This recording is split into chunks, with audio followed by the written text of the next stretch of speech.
और जब ब्रह्मचर्य रहा जाता है तो उसको सुविधा माया देती है ब्रह्मचर्य नष्ट करने की। ये बैठालना चाहिए।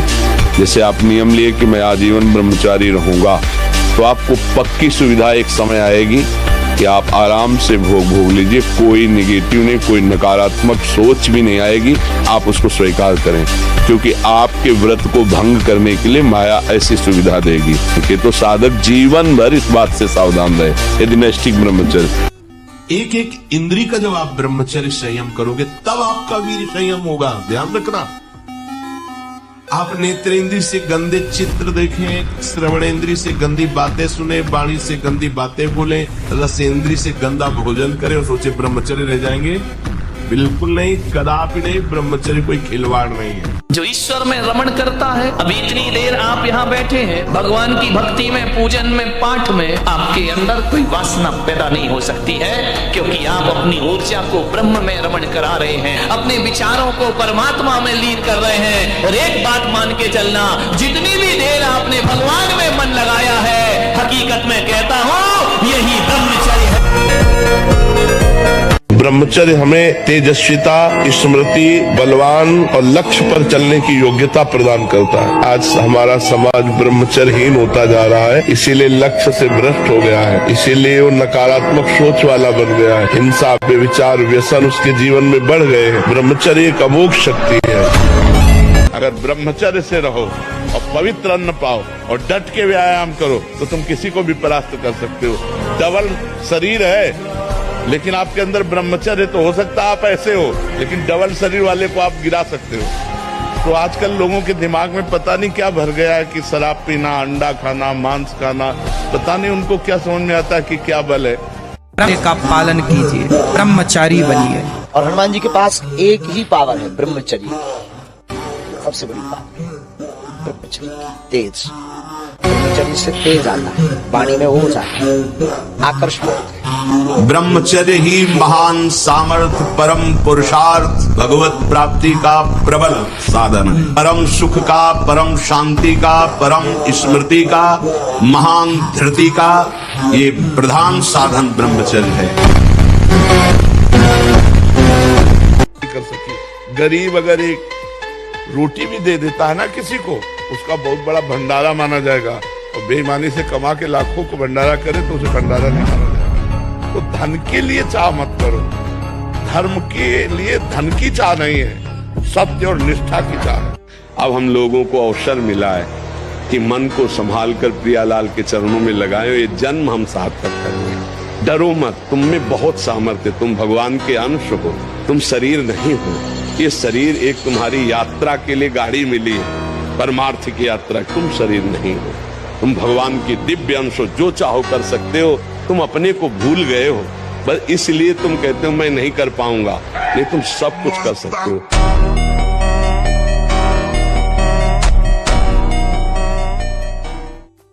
ब्रह्मचर्य का संरक्षण कैसे हो ये तुम्हें सोचते रहना। ब्रह्मचारी चाहे लड़की हो, शरीर हो चाहे पुरुष शरीर, ब्रह्मचर्य परमार्थ की ऊंचाई पर चढ़ने के लिए आवश्यक वस्तु है। कई बच्चे ये बच्चियां ब्रह्मचर्य की तरफ ध्यान ही नहीं देते, ब्रह्मचर्य को मनोरंजन समझते हैं।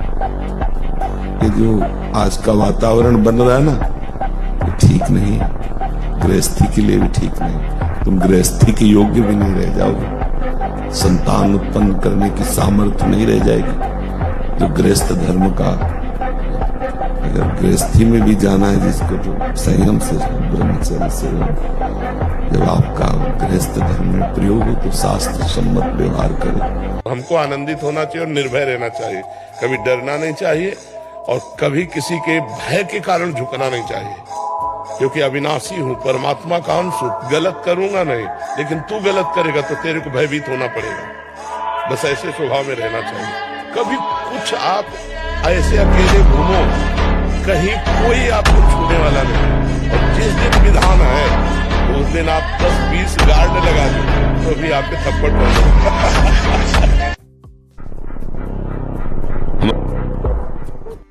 थोड़ी सी दवा इतनी सुन्न वाली कष्ट को नहीं होने देती, और चित्त भगवान में जोड़ दो कष्ट होगा, बड़े से बड़े कष्ट को हंस के सहा जाता है। जब हार होती तुम उसमें ढूंढते हैं कि मेरी हार कहाँ से हुई, कौन सा पॉइंट है जिसमें हमसे चूक हो गई, तो हमारी जीत का वो कदम बनेगा। हार को हमने कभी हार माना नहीं, कभी निराश नहीं हुई, कभी हताश नहीं हुई। जिद्दी स्वभाव, ये हम अपने लिए नहीं कह रहे, ये उत्तर दे रहे हैं हम आपको। हाँ, हार को कभी हार मानना नहीं, निराश नहीं, उदास नहीं, हताश नहीं।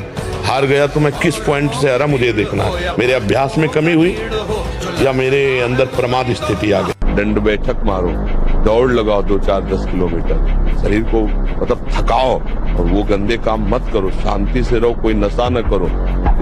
अब देखो आजकल बच्चे वो स्मार्ट मोबाइल है ना, हमें जैसे बातचीत में पता चलता है, तो अब वो गंदी बातें आप देखते हो, तो आपका मन जो देखोगे, मनन करोगे, वैसे तो उत्साहित होगा, तो आपका मन भोगों के लिए उत्साहित होता है। अब वो भोग ऐसे कहाँ रखे हैं, तो या तो हिंसात्मक वृत्ति में आकर के व्यभिचार आदमी उतर गए, बड़े बड़े भारी अपराध कर डाले, और या फिर इसमें उतर गए। इतना बल था आचार्यों में कि जिस समय जन्मेजय ने सर्पेष्टि यज्ञ कराई तो बड़े बड़े सर्प आ गए, लेकिन तक्षक ले आया।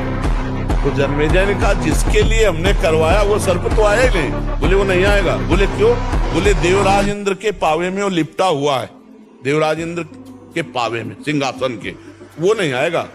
तो बोले क्या ऐसा मंत्र नहीं कि मैं देवराज इंद्र के सिंहासन सहित तक्षक आ जाए? बोले आदेश करो आप। बोले हाँ ले, संकल्प ले। ऐसे पूरे देवराज इंद्र सहित सिंहासन नाचने लगा था, कूद के देवराज भगे। तो कहो आस्तिक ऋषि आ गए और उन्होंने वहीं रोक दिया और वही आहुति मांग ली। नहीं, देवराज इंद्र और सिंहासन सहित तक्षक स्वाहा। ऐसी मतलब मंत्र में इतनी बड़ी सामर्थ्य। सच्ची मानना, आप एक पत्नी में आसक्त हो जाए, कुछ दिनों के बाद आपको घृणा होने लगेगी, क्योंकि उसमें सुतलाई। तभी देखा है, गांव में देखा है, थोड़े थोड़े संतान हो गए, दरवाजे के बाहर चारपाई में लेटने लगे, अपने आप संयम में आने लगे। अगर आप दूसरी माताओं बहनों की तरफ देखोगे, काल तुम्हें ऐसी जगह फंसा कर नष्ट करे, होश उड़ जाए। व्यभिचारी की कभी भी सुख शांति सद्गति नहीं होती। जब बिगड़ जाएगा ना आचरण तुम्हारा, तो फिर ना अंदर सुधर पाओगे ना बाहर तुम रह पाओगे। पहले गुरुकुल भेजा जाता था, गुरुजनों से शास्त्र स्वाध्याय, फिर गृहस्थ में जाया जाता था। ब्रह्मचर्य जीवन है, ब्रह्मचर्य त्याग ही मृत्यु है। ब्रह्मचर्य ही जीवन है और ब्रह्मचर्य नाश ही मृत्यु है।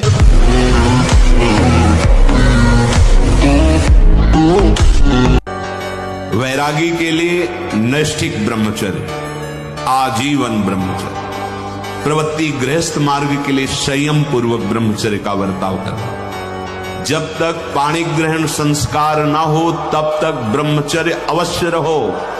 यदि उस समय तक ब्रह्मचर्य नहीं रहते तो तुम गृहस्थी को ठीक से नहीं चला पाओगे, वास्तविक अच्छे गृहस्थ नहीं बन सकते हो। जो तुम्हारी गृहस्थ की वृत्तियां हैं उनमें तुम सफल नहीं हो पाओगे। व्यभिचार व्यक्ति का सर्वनाश कर देता है। 20 वर्ष और जब तक तुम्हारा काम पूरा ना हो जाए ब्रह्मचर्य से रहो।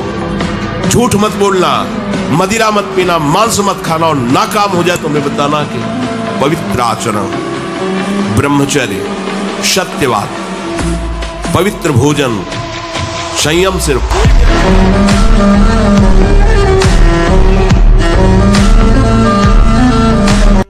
डरते क्यों? डरते इसलिए तुमने महाबल का आश्रय नहीं लिया। भगवान महाबल है। कर तुम अकर तुम मन्यथा कर तुम सर्व समर्थ। जहां सुई का धागा भी नहीं जाता वहां से अनंत ब्रह्मांड पार कर दे। ऐसे सामर्थ्यशाली प्रभु का भरोसा कर लोगे, जिनके एक संकल्प से निमिष मात्र में अनंत ब्रह्मांडों का सृजन हो जाता है। तो हमारा नुकसान हो गया तो क्या परेशानी? वो हमारे लिए नई सृष्टि रच देगा। मेरा मालिक है, उसके विधान से हुआ है। कोई होगा मंगल विधान। भक्त ऐसे सोच करके मृत्यु के समय भी भयभीत नहीं होता, भयावह समय में भी भय नहीं आता। क्या मरना समस्याओं का समाधान है क्या? क्यों भाई? किसका? आपका भी ऐसा? आप हमें बताइए, क्या मरना समस्याओं का समाधान है क्या? संसार का मार्ग और बहुत बड़ा है। वीर साहसी बनकर आगे बढ़ के ईश्वर भाई वो तेरे सामने घुटने टेक दे, तब तो मनुष्य जीवन सार्थक। पशु की तरह जीवन व्यतीत करने वाले जब हम सफल नहीं हो रहे तो आप याद तो वहां तुम्हारे लिए व्यवस्था थोड़ी रखी, दुर्गति को प्राप्त हो गए। मनुष्य जीवन हर समय निराशा नहीं रखना चाहिए, आशा में जीना चाहिए। ब्रह्मचर्य बहुत आवश्यक है, सबको आवश्यक है। गृहस्थ में उचित ब्रह्मचर्य है, विरक्त में नैष्ठिक ब्रह्मचर्य है, आजीवन ब्रह्मचर्य। जो ब्रह्मचर्य का महत्व नहीं रखते हैं उनका जीवन कूड़ा हो जाता है, उत्साहहीन, और कई तरह के ऐसे महान दोष उत्पन्न हो जाते हैं ब्रह्मचर्य की हानि से। क्या मुर्दे जैसा जीवन, जो इंद्री जैसा चाहे वैसा डाउन कर दे, जैसा चाहे वो हमें शोक दे दे, दुख दे। थोड़ा सा साहसी बनो, तुम भगवान के अंश हो, तुम कुछ भी कर सकते हो, कुछ भी।